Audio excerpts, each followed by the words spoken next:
Because we're sailing with extraordinary 59-year-old cotton sails. We're the only boat sailing with genuine cotton sails. There are many synthetics that are made to look like cotton, but they don't have the real texture and colour. This is the original elliptical forehatch with the pale pink glass prism in the middle. And this is the most authentic, original 19th century forecastle, I think, in existence, as described in a description of the interior of this boat published in the Yachtsman magazine in 1894. This is something for a young man to get out of here, isn't it? Well, yeah. Oh, there's a knack. There is mind your head. There's a little knack. It's like getting out of a parked car with the door too close. Is that what it is? But it's also an indication of just how they set it up. This was the upstairs and that was the downstairs. The paid hand was up there, so all you have to do is pass the food through this door. So the owner and his friends might never have done what I did.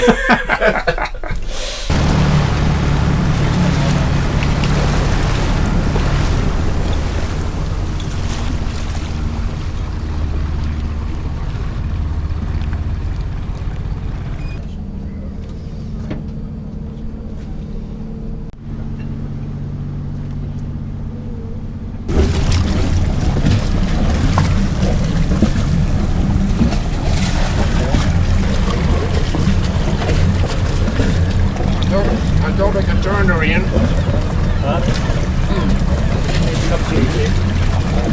No, there now. Okay.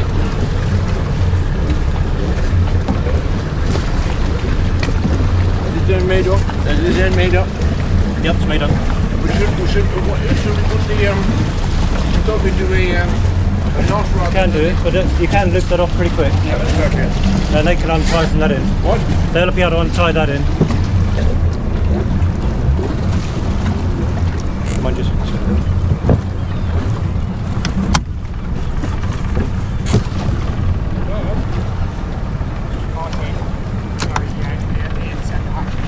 Yeah, it'd be nice just to close. It would better, wouldn't it? I think so. Sadly, I'm looking for a new owner for Peggy Bawn, because I've done everything with her. We have competed twice in the Mediterranean, in 2005, 2009. We've done the Mediterranean circuit, we've done the Baltic circuit. We love the Baltic Week, and northern Germany, southern Denmark. And we've even sailed her in 2007 from Maine to New York.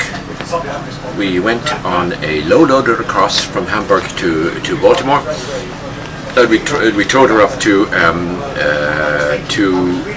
Maine, and from there we did every classic regatta all the way down. That was a fantastic.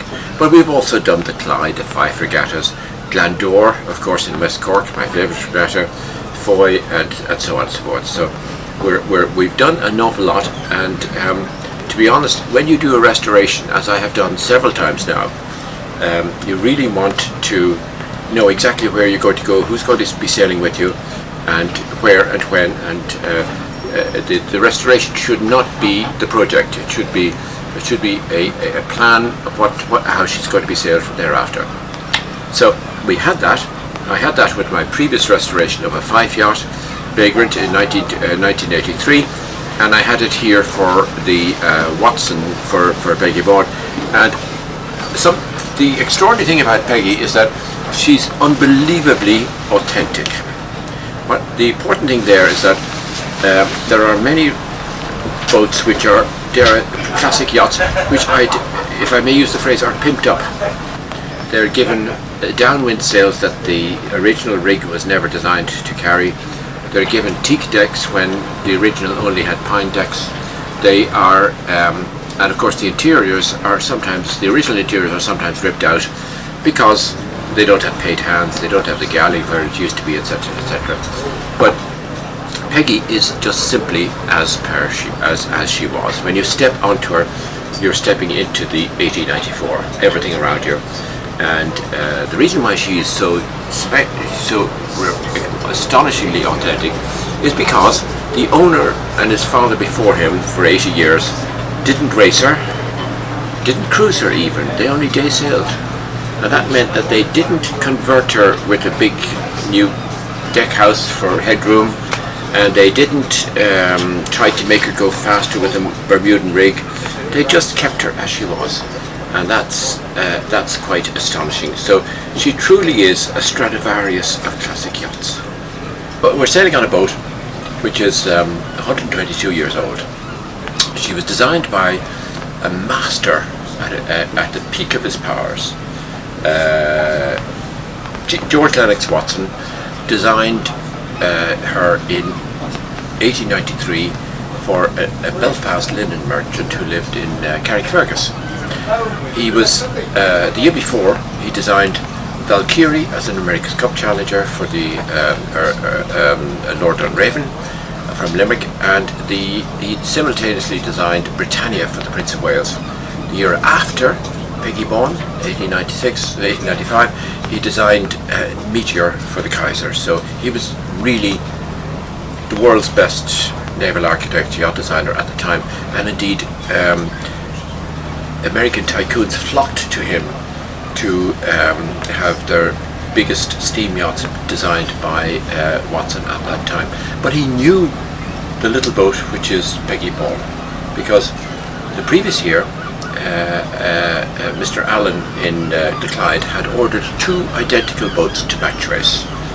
These were called Gypsy and Brunette, and they were designed by G.L. Watson. And he said, Allen said to Mr. Watson that because they're only going to sail against each other, please don't take any account of any rating rule. Now, rating rules squeeze the boats into different shapes and long ends or short ends and too much sail or whatever, and they're basically distorted by the rules. But when a designer gets a chance to design a boat without any restrictions, it's like, now at last I can do what is proper, what I think is the right thing. And he was, G.L. Watson was just about the greatest yacht designer of the 19th century. Olin Stevens was asked, of Spartan Stevens, was asked who was the greatest yacht designer, and he says Watson, of course. And the reason was that he combined both science and you could say aesthetics. He described yacht designing as the poetry of shipbuilding. Well, Watson, surprisingly, is much even though he was the greatest, and he had more champion large yachts than either Fife or Herreshoff. Now, these are the well-known names. In America, everybody knows of Herreshoff. In Germany, everybody knows of Aberking and Rasmussen, and of course, in the Mediterranean, and here people know of Fife, William Fife. Here's the point. William Fife lived on into his 80s and died in the early in 1940. So he was he lived through a whole variety of design rules and types and meter yachts. Watson died young. He just after he got married, sadly, left one daughter. I think he was 53 when he died, and so consequently his name is not as well known. Watson had a more scientific, technical training, and he was like Herreshoff, very much an engineer, but truly a designer, and he was also a journalist. He wrote for the North British Mail, and in that sense he had a good flair for words. He once described yacht design as the poetry of shipbuilding. So he had a great aesthetic feel, and he made a great success of his chosen profession. He was possibly either the first or the second ever professional naval architect in the world, in the sense that until then if you wanted a yacht, you went to a particular yard and they designed it and built it for you. But now you had independent naval architects supervising the bills and producing new designs to be built by third parties. Fife had a disadvantage in that at Fairley, right? They couldn't launch very large yachts. And I might mention just one small legacy which Watson has left, which is present on practically all sailing yachts. That is the rigging screw with opposing threads. He seems to have invented that, but most importantly, he was also a keen, a very significant inventor or design developer of the safer lifeboat. So he's known as the father of the British lifeboat, and it has been calculated that over 17,000 people have been saved by lifeboats designed by G.L. Watson. He said, to quote him again, "All my life I'm designing toys for millionaires, but the work for the lifeboats is the only real work I do."